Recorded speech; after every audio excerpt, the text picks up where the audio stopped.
Health Mondays ignite the spark. Hope guides each step, even in the dark. New week, new dreams to see. Hope's the key to what's meant to be.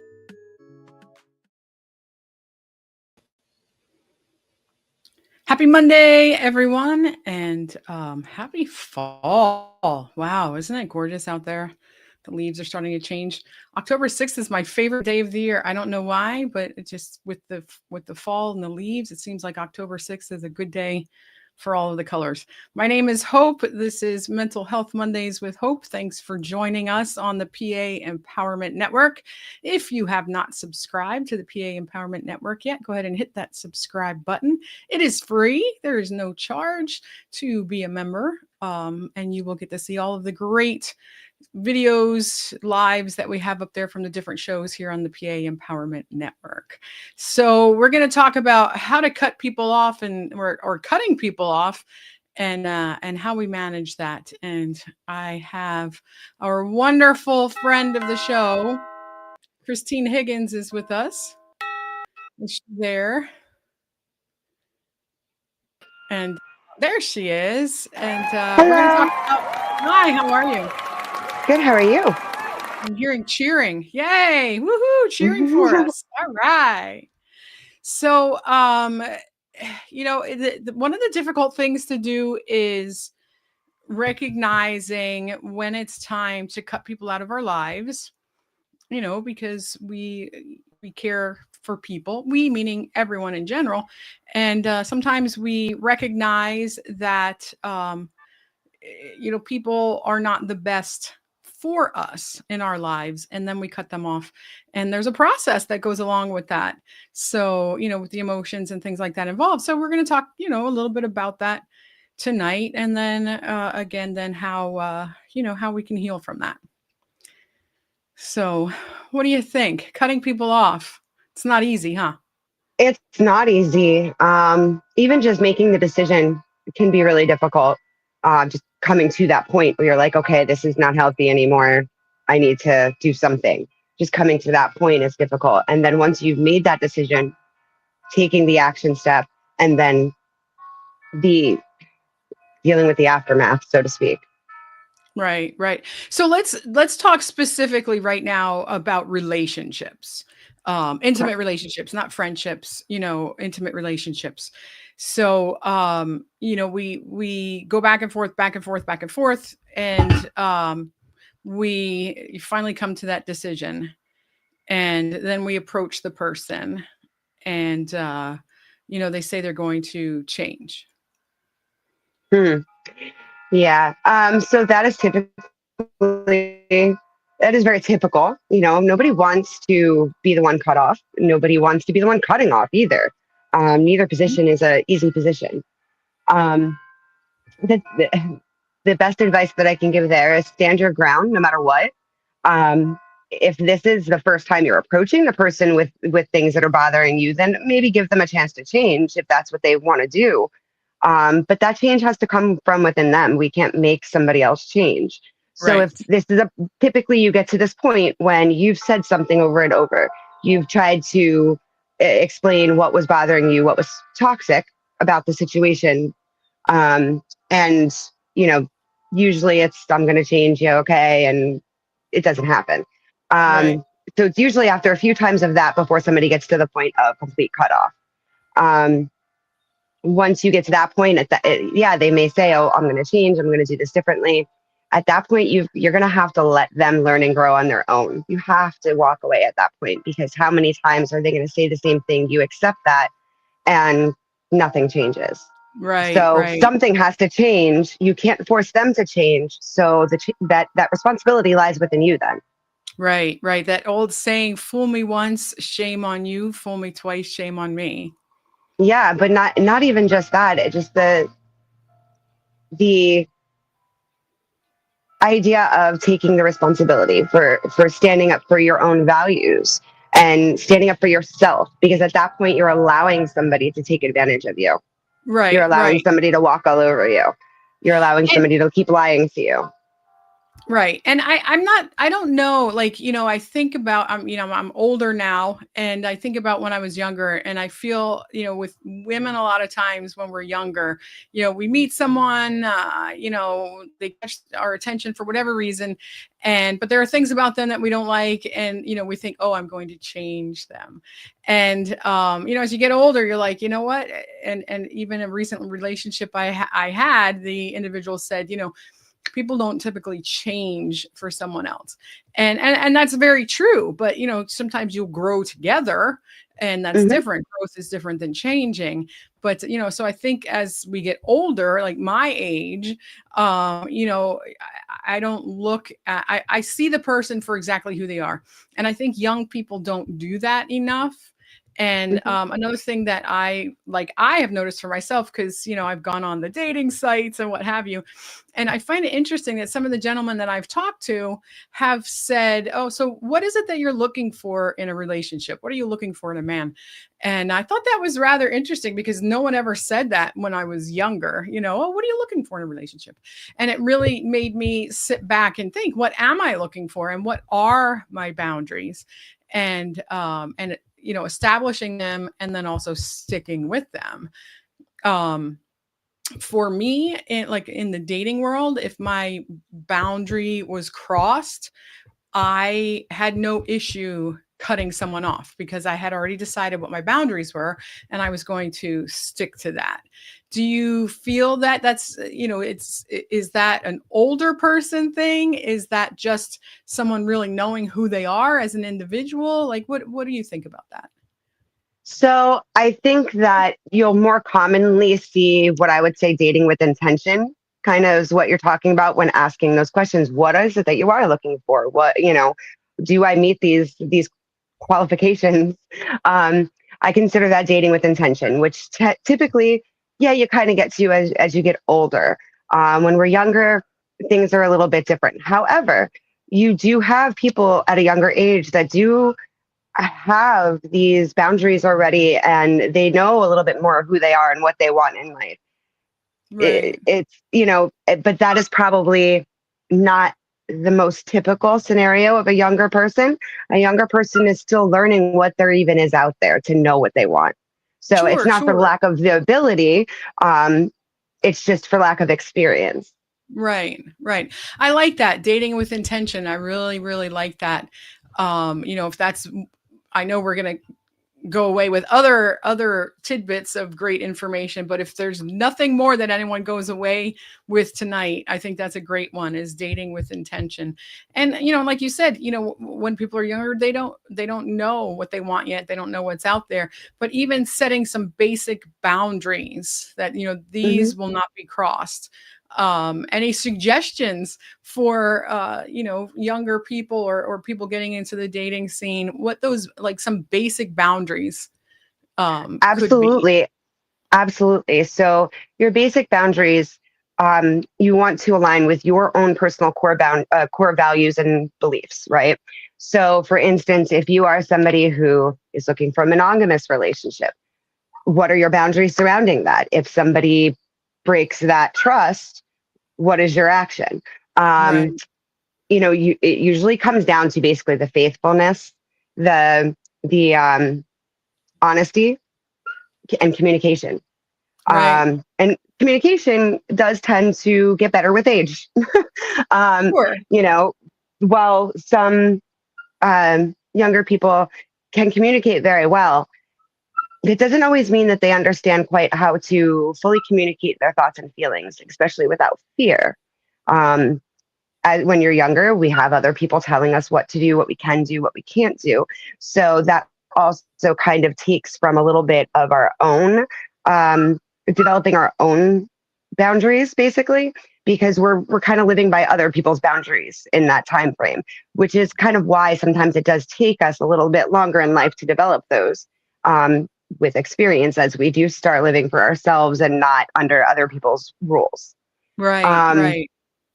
so you have to look at, as a young person, you have to look at number one, what kind of future are you going to have with this person? Are they somebody who is getting in trouble? Are they somebody who um, it doesn't seem to have the same goals. Again, even the dating with attention for younger people, you can still date with the intent of you want this to actually, if you want this to go somewhere, you have to give it the tools, give it the care and nurturing it needs in order to get there. And your goals need to be aligned. You both want to you both need to want that. And if you Right. both don't want that, don't think that somebody is just going to change what they want because but because of what you want. That Right. doesn't work that way. Right. Right. I agree. And, I mean, some people are more open to, again, it's not change. It's, to me, it's growing together. Some people are more open to trying different foods. I'm just going to use that one as an example.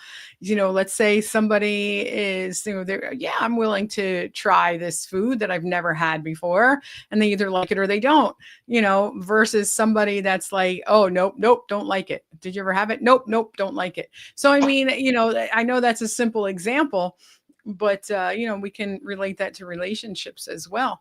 And I don't Absolutely. know, in your practice, I don't know if you've worked with a lot of younger females who may have been in abusive relationships. I'm seeing this more. I've worked in sexual assault and domestic violence, and we're seeing that more with younger people, middle school age, high Oh school wow. age, with control, like being controlled by their partner. And how do we get through to these young women? How do we help them to come up with their standards? And why don't we have those? I know that's like the $50 million question. We'd win Nobel Peace Prize awards. Well, there's many reasons that can contribute to why we don't have them yet. Um, I mean, that can range from low self-esteem, and I would say that that's probably the most common. Right, When we don't know our own worth, then we're allowing somebody else to dictate that for us. And if somebody doesn't think very good of us, or because a lot of times it's because they don't think good of themselves that right, they're projecting. However, if somebody is going to treat us less than what we're worth, we're going to accept that because we don't know differently. So we think, so it kind of tricks our brain into thinking, well, this is all I'm worth. right, Um, and until right, we establish our own self confidence and really learning how to love ourselves, it's really hard because we do look to others for validation, just as we right. look to our parents for validation growing up to make sure we were making the right choices and doing the right thing. Right. I mean, I believe that, societal views still, I mean, it's become better, but, still it's perceived that a woman, I'm just going to go, with our gender, that a woman is supposed to get married. I mean, we've seen the whole, oh, she has a career and how, she's going to have kids. And, The Intern is a great movie about that internship. I can't think of what the name is, but the idea, the concept of having it all for women is still lacking, is still lagging behind. Um, I mean, how do you help women, or women, young women, girls, with their self-esteem when society seems to be pounding against them? Um, well, I mean, first off, I encourage individuality. I encourage them to get to know themselves, to really pour into themselves, because we cannot pour from an empty cup. So we Right, can try to achieve all these different milestones or whatever, but if we are emptying our cup to do so, it will not be fulfilling anyway. So, right, first encouraging them to look within themselves, to take their power back. A lot of times, when we allow others to validate our own thoughts of ourselves or opinions of ourselves, we're giving our power away to them. And that goes just not just women, obviously. right, right, And the more we do that, the harder it is for us to regain it. It takes a little bit more out of us in order to pull that back. right, Um, but with self-esteem, I there's a lot of different things that actually goes into to building or rebuilding self-esteem. It comes with making sure people are giving themselves praise. Also, getting some of that outside praise helps too. Don't get me wrong, but we don't want to put a heavy weight on the outside. It's nice to know that what we're doing for ourselves is being received well, Right. in Right. general, but it's not vital. How do we feel about it?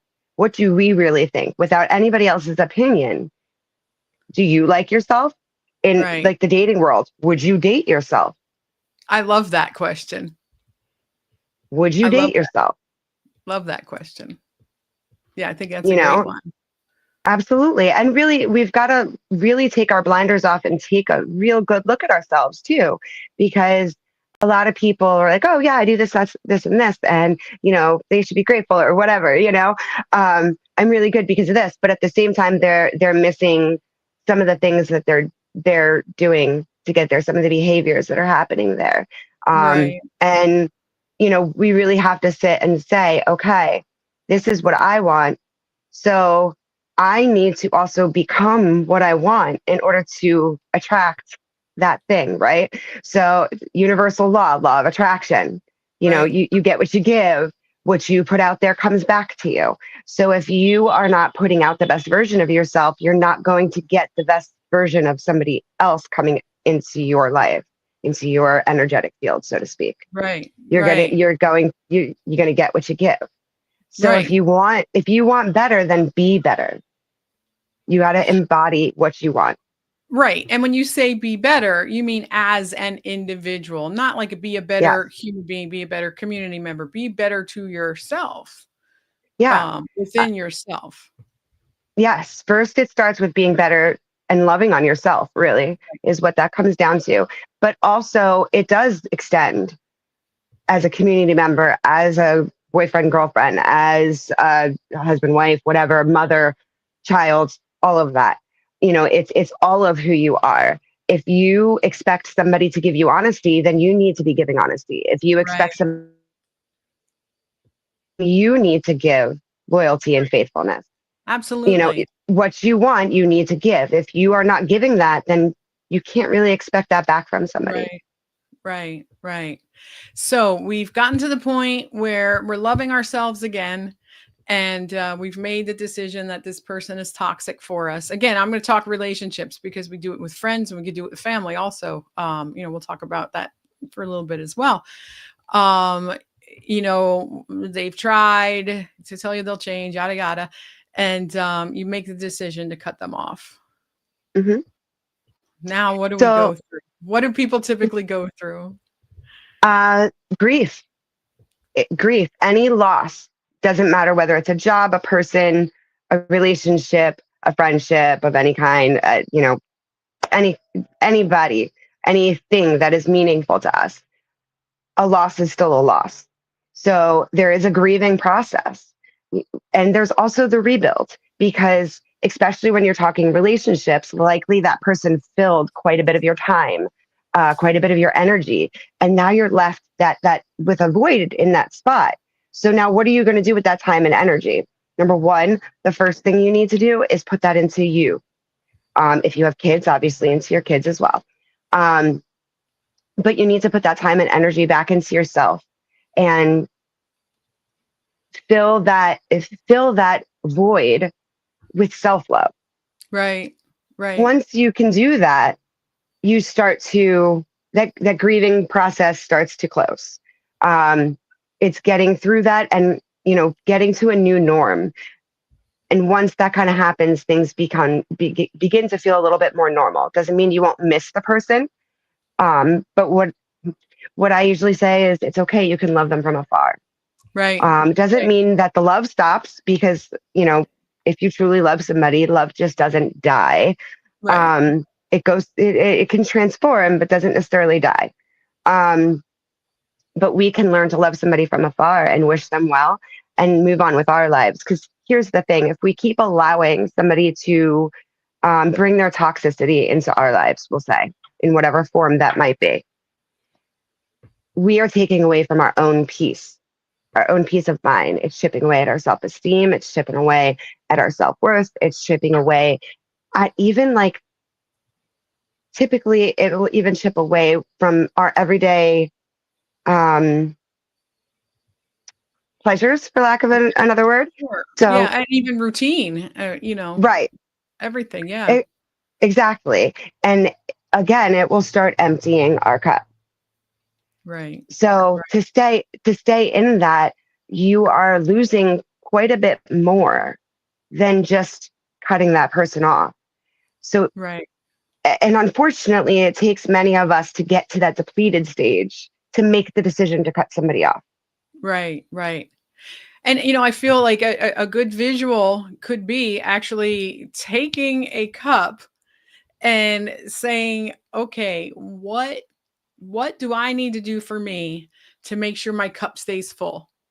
And literally write things down on a piece of paper and keep that cup and put those things in there, whether it's exercise, whether it's a hobby that you enjoy, hanging out with friends, and put those, little tidbits in that cup. And then, if you're having a day where you feel that your cup isn't as full as it could be, pull one out and remind yourself, what it is that keeps my cup full. Absolutely. I think that's a wonderful idea. I think number one, visuals help. So one of the things that I have people do um, in the self-esteem building process is I'll have them take positive affirmations that are personal to them, and either put them on like sticky notes and put them like in the bathroom at the mirror or somewhere they're going to see every day, or write it on the mirror, whatever, whatever works for you, but somewhere that you're going to look every morning, Right. um, and read them to yourself every day as you're looking at them. Remind yourself of who you are and what you want and what what you embody. Right. Right. And saying it with confidence. Yes. And I don't know, I wrote in my mirror, on my mirror in lipstick, I am. Hmm. Hmm. And, and Yep. when I look at that, I have to say something positive about myself. It's again a positive affirmation. And it's a great way to start the day. Yep. And that's typically how I have people start their positive affirmations is I am. Um, and I also have the reason I like the mirror is I encourage what we call mirror work, which is basically saying those things directly to yourself, like looking at yourself in the mirror, looking at yourself in your eyes, Right. and telling yourself, I am beautiful. I am enough. I am good at, Strong. a good Right. mother. I am strong. I am, worth my weight in gold, whatever it might be that is meaningful to you, to convey those type of messages to yourself, to remind yourself of where your strengths are. Because if we focus on strengths based, focus on our strengths, then we can do a lot more.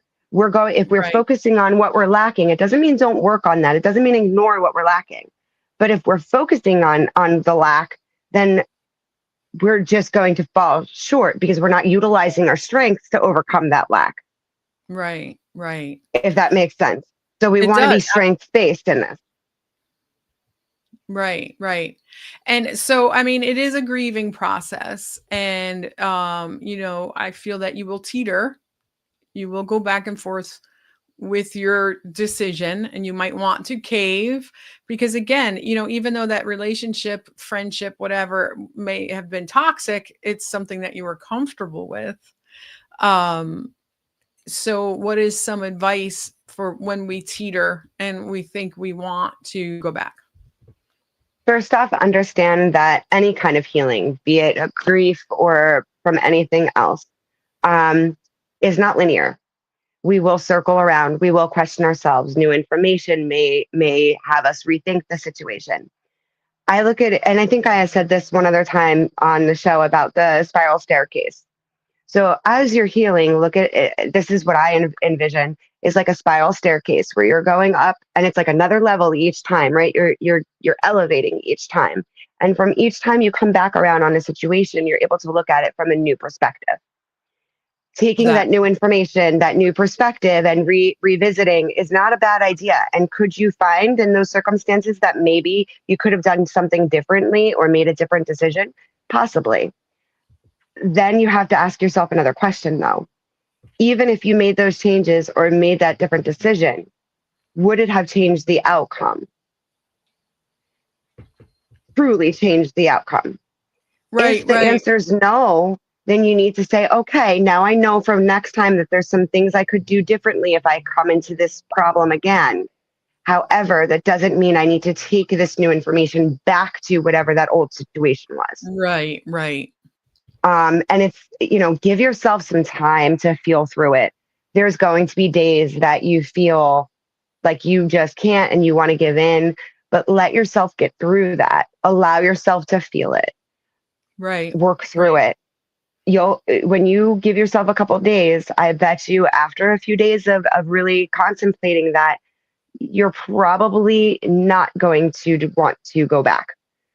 right, You're likely going to come out of that feeling and feel a little bit more empowered. Number one, for even getting through that. That in itself is empowering. Like, okay, I'm feeling a little bit better. I made it through and I didn't do the thing I said I wouldn't do. right, And right, that's part of the key right there is, and this is something I am very guilty of or have been very guilty of in my life.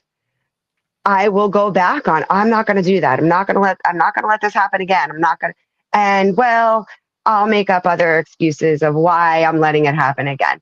And that's something that I disrupted my own self-esteem over, because every time I allowed that, I chipped away at it.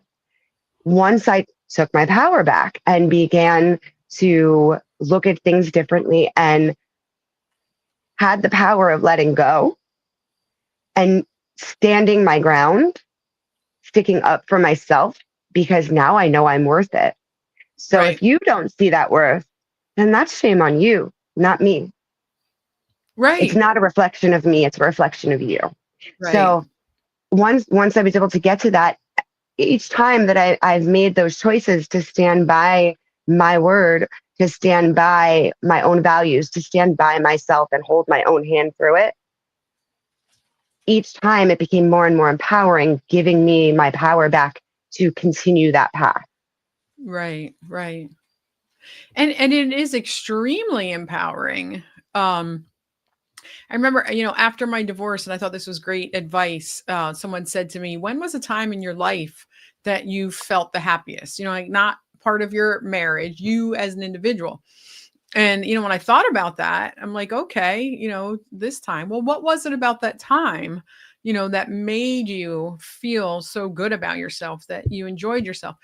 And because sometimes you can get so far drawn in that you don't remember who you are.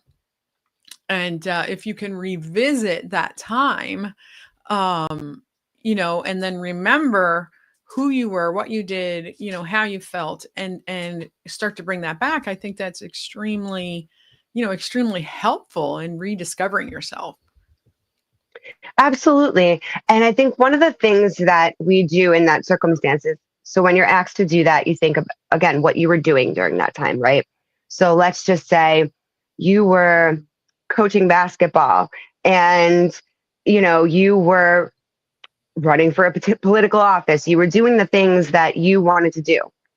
But maybe those goals don't align at this point in your life now, right? Right. So what I encourage is, okay, let's look at those things that you found joy in and what was it about those things that you Exactly. found joy in?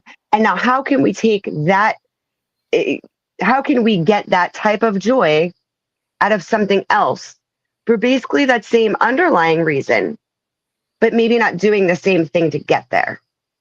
Right. Right. So, and I think Absolutely. we get stuck there. Like often because we think, all right, well, I was doing this and I really love this, but now I don't know, maybe I'm not physically capable anymore, right? So Right. now I'm not physically capable of doing that. So now I just can't have that joy. No, you can. What was it about that you enjoyed? Was it Gave the you that. mentoring when you're coaching? So maybe there's another form of mentoring that you can do that you don't have to be so physical as coaching, you Right. know? Right. Right. Absolutely. I agree with you 100%. And things are different though these days. We're in the cyber age. When I was a kid, if you Mhm. stop dating someone and you cut somebody off, that you didn't have to worry about it. If they called your house, you just didn't answer. If, you just didn't go near where they live, like, not totally avoiding them, but there was less of a possibility of running into them, so to speak. Now, I mean, we have our cell phones, we have social media. For me personally, I went through this myself recently. I cut somebody off completely, blocked them from every possible way of them being able to view me and me being able to view them throughout social media. I don't hate this person, but for me to, be able to heal, um I don't need to have any interactions at all or see that person. And how has that become more difficult for us in this modern cyber age to really cut people off? And because I've been don't you think that's too harsh? For me, no, it's not. I've had such great peace since I've done this. So, I mean, how difficult, how much more difficult, if at all, is it in this cyber reality we live in today? It's much more difficult because that person, in the sense of a relationship, that person can be put in your face constantly. Not just if you don't block them, having seeing their social media, but not on top of that. The other part of it is information gets out so easily to everyone. So then it creates more gossip as well. So then you have the friend that's also friends with that person sending you screenshots of what they're saying and all of that stuff too sometimes, especially when you're talking maybe a little bit of a more, for lack of a better word, immature audience. As we get older, sometimes that subsides, although sometimes it doesn't. That is still very real, even at 45 years old. But it's probably, I think it's a little bit worse for the teenagers now, because social media is much more their lives, even though, it's really infiltrated our lives at our ages. But the center of their lives. That's how they grew up. Right. They didn't Yeah. have interaction without that. Right. So Right. you have a little bit more of that social media bullying and that kind of stuff going on at that age, and the gossip in general. Let's face it, there's the saying, we're not in high school anymore for a reason. Right. So there's no offense to anybody, but unfortunately, gossip happens at any age. However, it's a Well, little bit more so at a younger age. Um, so having that happen, so sometimes you actually have to go beyond just blocking that person. Sometimes you have to go beyond and either block or at least try to tell somebody else, please don't send me any of that stuff. right. Because Right. the more we see, the more it puts salt on the wound, and the healing takes longer and it's Right. harder. So the more we can stop being in our bubble, so to speak, the more we can keep out, the better and the quicker and more thoroughly that we can heal from it and move Right. on and feel better about it. Because the more it's thrown in your face, the more you just kind of circle back around. Did I make the right decision? Did I, could I have done something differently? Did I miss something? Oh, they're doing this now. Maybe I should have waited. You know, Right. or Sure. it's that resentment. Oh, they're seeing somebody else already, and whatever else.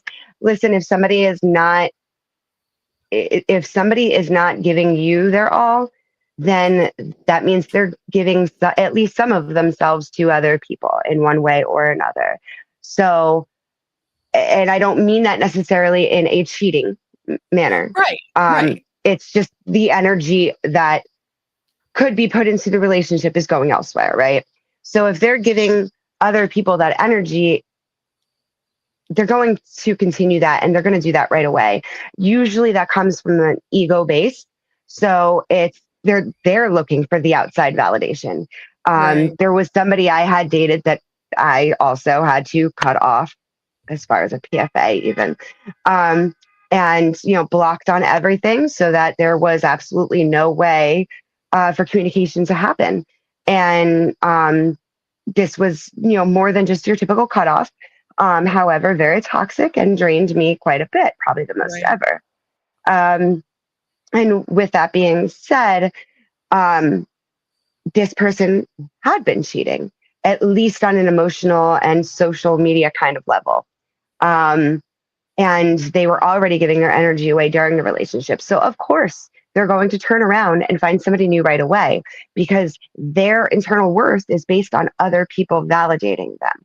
Right. Their problem wasn't with me, their problem was with themselves. So, Absolutely.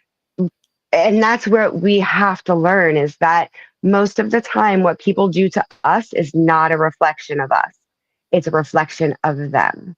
And Right. if we can really stand firm in that, we can understand that, or we cannot bring that back to ourselves and think less of ourselves because of it. Right. Right. And it And doesn't mean that, go ahead. sorry, No, go it ahead. doesn't mean think less of them either. We don't need to think less of anybody. That's just who they are. Right. And Right. so who they are determines their place in your life. Right, absolutely. And and I live by this is, you can't control the actions of others, but you can control how you react to their actions.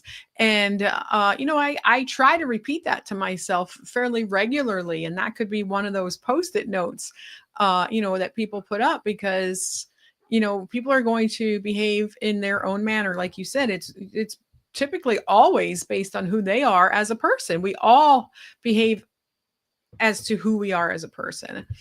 And we also can choose how we react to those individuals. So when we make that choice to leave that toxic, situation, it's scary at first. But I feel that everybody that has done it has, been better for it in the end. You know. Yeah, absolutely. And it's just to further that a little bit is the better. So I like to word it this way. This is something I say pretty much on a daily basis, whether it be to myself, to my clients, to friends. No, you cannot control other people, but you can control yourself. But instead of reaction, so that here's what I say when it comes to especially something emotional, don't react. Don't react. You want to respond. There is a difference. That's great. Reaction is off the cuff. It's in that moment. You haven't thought it through. A response you've thought through. Don't act on your emotions. Sit with Right. your emotions, decide how you want to act in a logical manner, and then move forward Right. in that manner. That is your then response. And I think that's going to be the new mantra that I put up on my mirror. Because that, but again, you know, eh, I guess it depends on the situation. Usually I'm really good at responding, but I tend to react in certain situations. That's great advice. Thank you. I'll certainly be using that myself. Oh, Um, you're welcome. Same. so let's talk, yeah, right? Quick, let's play this back so we don't forget. So how do we cut off family? That is much more difficult because, of course, if you're cutting off one family member, other family members aren't necessarily cutting them off. Um, and it really just comes down to holding your boundary. Um, every situation is different. I think that there are times that people will jump the gun on cutting people off from their family, uh, especially at younger ages, because they think that the person is toxic because they don't agree with the behaviors. However, in some circumstances, if you look at your own behaviors, truly, you can also see where that person is coming from. And some people will confuse somebody who's actually trying to be helpful and telling you these behaviors are going to hurt you to Right. somebody who's actually being toxic. And I think that that is the real question before you cut somebody off. Are they truly being toxic, or are they responding to what I'm doing because they care? Just Right. because I don't like what they have to say doesn't mean it's time to cut off, right? That's Right. actually at my detriment, not theirs. Right. Right. And again, it So goes back to the individual. They're reacting. They are acting in the manner of what they are versus what the other person is. Yeah. absolutely. But if you deem it necessary to cut off a family member, it is definitely going to be much harder. Typically anyway, there's a longer time invested into that relationship. There's a greater bond in that type of relationship. And then there's also that you can't quite get away from it 100% if you're remaining with the rest of your family as Right, well. right, So it's going to come back in your orbit more often. So that sting is going to happen right, more often. And I think what I wanted to mention also, which applies here too, the reactions, or yes, our reactions tend to come from our triggers. So the times that we find, even when we know better, that we're right, reacting rather than responding, it's right, likely a trigger. And so that's the other thing that we need to evaluate within ourselves before even determining to cut somebody off. Are we reacting because we're triggered because of past stuff? Or is it truly the current situation that is a problem and showing up like past situations? Or right, is it right, that we're taking, because sometimes once we've been burned like that, that stays in our memory. And so we can look at things that the next person's doing and we can see it from the point of view of what we were just coming out of, or what we had been in and had come out of at some point, whether it's just or in the past, further past. But right, we fail to realize that in this moment, do those same things apply? Just because somebody does something like somebody else did does not necessarily mean that that is what they're doing, because there's typically other reasons for doing some of those things. It's not right, usually always, something that they're doing against us, right? right, So some of those behaviors might have looked that way or were that way in past, but we need to reevaluate in the current setting, in the right. current situation, um, and make sure that it's not our inner fear actually causing the issue and not the other person. Right, right. And I mean, I've seen, even in my own family or, like with friends and their families, situations where, they had cut off a family member or a family member cut them off. And again, it was due to their own issues, insecurities. I knew a gentleman who cut off a child, and it came from the fact that he did not father his child very well, and he felt very guilty. So instead of taking responsibility for that, he was not able to take responsibility for that. He projected that onto the child, well, an adult child. But a lot of times there can be more healing in a family situation where someone has been cut off versus like a relationship, you tend to walk away. Like you said, this is family, there's more involved. And I see it a lot with addiction. If somebody is in that state of addiction, it might be the other family members that cut them off, or that person might cut off the other family because they're not ready to accept the responsibilities, or accept the consequences of their actions. And then, but again, I feel that, healing can occur more so in a family situation than a relationship. Yeah, I think that healing can occur either way. I don't think that I think how we do it may differ. But I think healing generally can happen in any circumstance. But the healing has to be our choice. And in healing means we actually have to take a good look at ourselves. We can't control others. We can only control ourselves. So what part did we play? Even if it was the part of I allowed this to happen, and not necessarily like, oh, I did that wrong, I did this wrong. Right. But if you continued to allow somebody give chance, and the person just keeps doing the same thing again, fool me once, it's on you, fool me twice, it's on me, right? Right. So now when do the personal accountability, personal responsibility, what personal accountability and responsibility are you taking? Because any relationship, doesn't matter what form of relationship, it takes two. Right. You've also contributed to whatever it became to in one way or another. Doesn't mean your intention was bad. Doesn't mean their intention was bad. However, there were things that both did that contributed. So we Right. have to own up to that, realize what it was, so that we can heal ourselves from whatever that was, so that we don't continue that pattern. It's breaking patterns. Right. That's the key to Absolutely. healing. Absolutely. Breaking patterns. Boy, we're getting so many great things. Who's taking notes for us? This is fabulous tonight. We have some great ideas that have come out of this. I wanted to just kind of real quick, not too long, but I was recently cut off in on social media due to politics. And it was done in such a great way, which I thought was the coolest. This is a person we do not agree politically. And as of late, I have been putting, more political things on my personal Facebook page. And, I'm never a person, if I disagree, with the political stance, I'm never a person to call names, to wish bad things. That's just not who I am as an individual. But I have been posting more things. And the person messaged me, and it was adorable. I thought it was adorable. Messaged me and said, "Hey, I've been trying to not put anything political on my Facebook. I've been really trying to stay away from it. And, you've been putting a lot of political things on, and it just, it bothers me. It makes me, get upset or anxious or what have you. So I just wanted to let you know that I'm going to delete you from social media."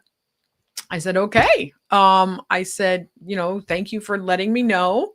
Yeah, I've totally been putting more political things on my Facebook lately, but I appreciate your openness and honesty with me." I'm like, "We're still friends, still love you." And it was fabulous. It was the best, cutting off that I've ever received. But like for me politically, there's a difference between political differences and then having a moral difference when it comes to politics. And, this person, politically we differ, but as far as love of the community, giving back to the community, we're on the same page. So I respected that being cut off that way, but we're seeing it happen more and more. "Oh, if you don't agree with me, just delete me." There's no discourse, there's no discussion at that point. How do we handle that realm? Like I said, I don't care if somebody disagrees with me politically, but it's your morals. If you are morally, if I question your morals, then we have an issue. But if you disagree politically with me, that's great. That's great discussion.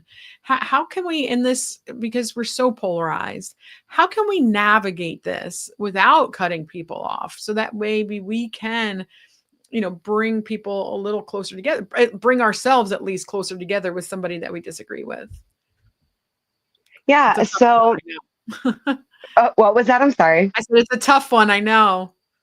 It is. I mean, and it really comes down to all you can control is yourself.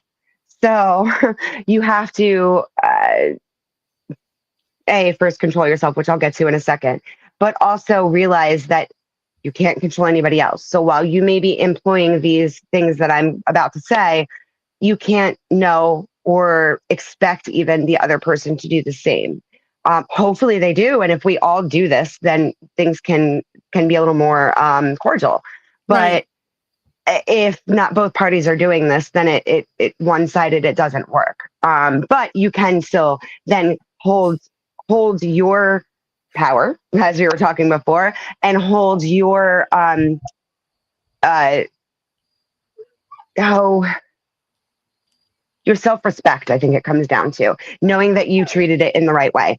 So Right. basically, you want to go into it with an open mind, have the discussion, know that people are going to have differing opinions, and you can't be mad at that. Again, like you said, morals and opinions are different. So if it's somebody who morally say, and I'm sorry if you hear the dog in the Yeah. background, Yeah. I'm not letting her out. She's inside. If morally they're say attacking people in that sense, then okay, that's a different discussion. Maybe I need to just not get involved and not even discuss this, because they're not talking politics at this point. They're talking Right. morals. Right. But talking politics, it's really just being able to be open minded, allowing others to have their views, you having yours, and to not attack each other. It's not a personal thing, it's opinions. Right. Right. Opinions are not facts.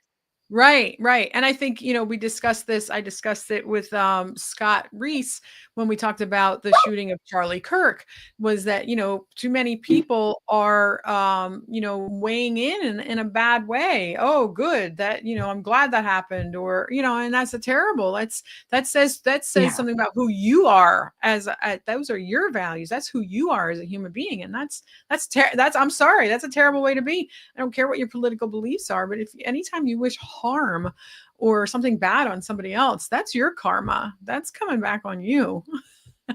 I I don't live agree. my I life like agree. that.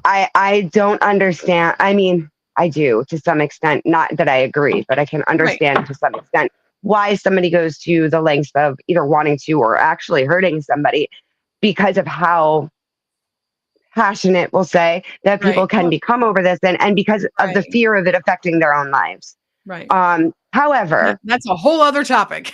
yes, however, with that being said, I to want to harm somebody over an opinion, to me is just baffling.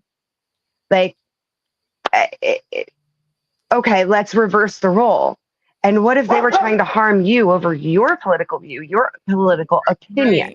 Right. How Right. would you Right. feel? Right. Do you deserve that? Right. So again, it's that you get what you give. Do unto others Right. as you want done unto you. Right. Right. And again, I think it goes back to, with politics, do we, cut people off just because they have a different opinion? And I say no. But do I cut people I off or agree. if our morals and our values don't align? I would do that regardless of politics. I mean, we can disagree about anything, but if your morals, again, this also goes back to the dating realm of cutting people off. If your morals don't align with mine, and we don't, you can't be more than an acquaintance to me. Hmm. And I'm certainly not going to let you in on my private life. I Makes agree sense. 100%. And I Yeah. think that's a good place to start deciding whether, again, any kind of relationship, doesn't matter which form, whether they should hold that place in your life. Do your morals and values align? If they don't, then they don't belong in any significant place in your life. Like you said, Right. acquaintances, it doesn't mean you don't have to hate on anybody, you don't have to dislike them, nothing. But you can separate yourself. Right. Right. And that is the key. And I think, no, we shouldn't necessarily just be cutting people off because of political views, because the flip side of that is that we're then only looking at one-sided information. And Right. that's never a healthy thing to make a well-rounded or educated decision on Right. your own personal value or viewpoints. Um, Absolutely.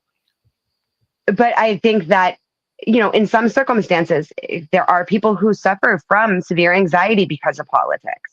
Oh, They get a lot absolutely. of fear. If you are that person, then and you don't want to see it, then yes, protect yourself from seeing it. You need to take care of you first.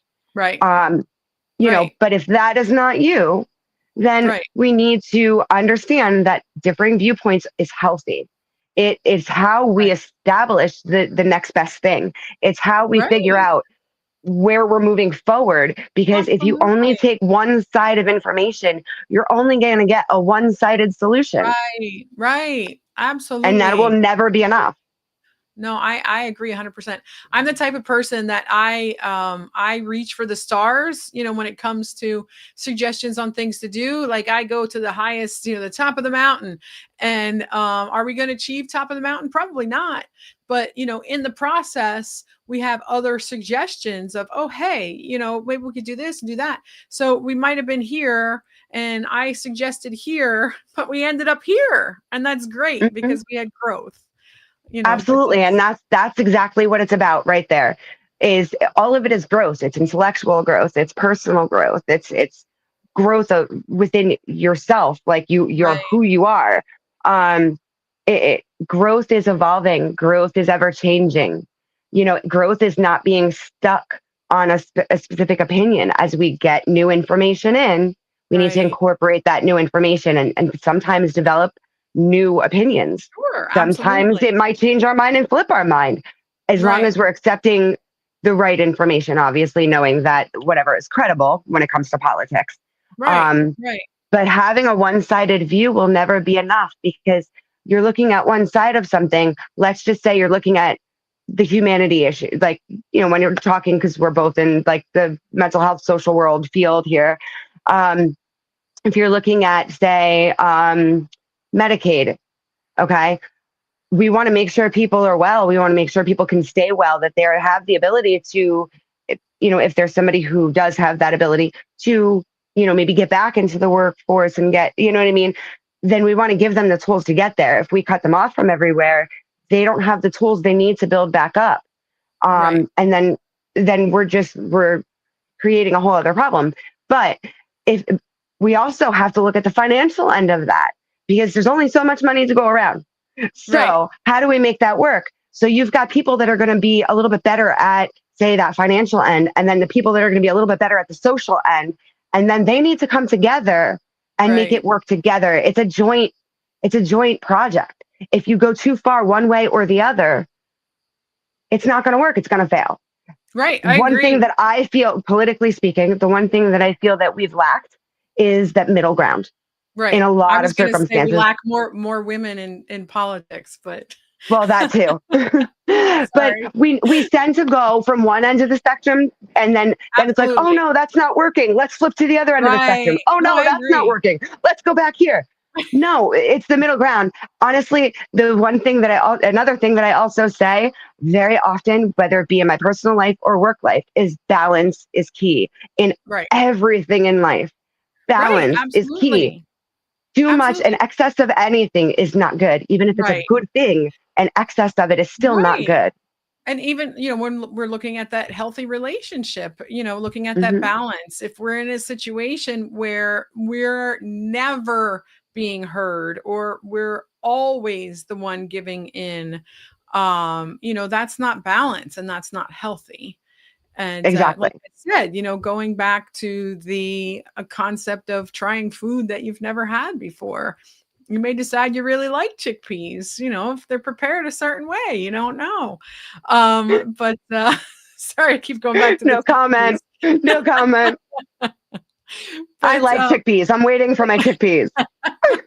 but it's just the idea of trying something different and grow, because if you're so one-sided in a relationship, and I even feel that way, if you have so many of the same interests, it can get boring after a while, unless you Absolutely. venture out to try different things. If you The never try, you'll never know. Right. It's a part of growth. You know, Right. it, what if this is better than that? Whatever this or that is, right? What if Right. the thing that you're refusing to even try is actually better? And you're now missing out. And now that whatever information or whatever you could have gained from that new thing that you're Right. unwilling to try, you now don't have. So therefore, you just stunted your growth. Right. Right. Right. I mean, maybe Absolutely. not in the sense of somebody won't eat chickpeas. However, I mean, even then, you never know. But at the Right. same time, when it comes to especially much, more in depth, personal, important issues, um, if you're not willing to try, then you're not really willing to grow. Right, right. Absolutely. So we only have like a few minutes left. Let's do a quick recap. Okay. So, um, cutting people off, go through a mourning period, correct? Go through the grief Correct. process. It's a Um, grief process, and it is not linear.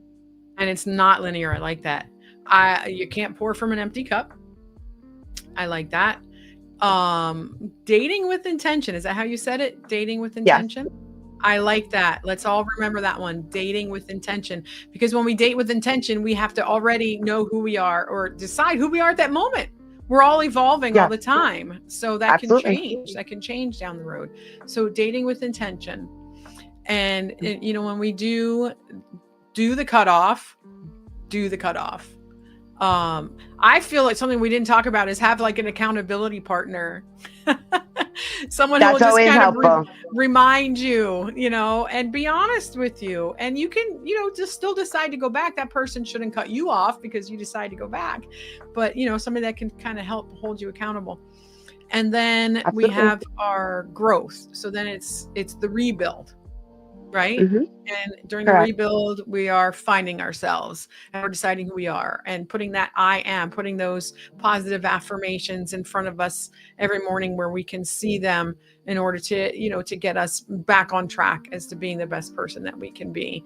And And then refinding the joy as well refine, in doing that, where you're finding out who you are. What are you now? What do you now like? right, What do you enjoy doing? Where are you getting that joy from? So it's rebuilding those things along with the self-esteem, the I am statements, because those things will also help rebuild the right, self-esteem as well. Doing the absolutely. things that we enjoy, especially when we do a good job that we feel proud of, that Yeah, helps build that. right. So, I mean, to wrap it up, cutting people off is, like sometimes a necessary part of life, but Love them from afar. love them from afar. I like that one too. But having the tools to rebuild who you are as a person and become much healthier and happier is something that it can happen and it will happen. I think people sometimes get too afraid that it'll never happen for them, and it will. It will. And you get what you give. You So get make sure you embody what it is that you want. Be the abs person that you desire to be for yourself, but also, absolutely be the things that you expect of somebody else. right. I love it. I love it. Thank you so much as You're welcome. always. You are Thank you great for having me. conversations with. You're welcome. You're welcome. Again, this is Mental Health Mondays with Hope. I hope you join us next week. Go ahead and share this link with everybody. And don't forget to subscribe. And have a great week. Watch all of our other lives. And we'll see you next Monday. Bye. Thank you very much.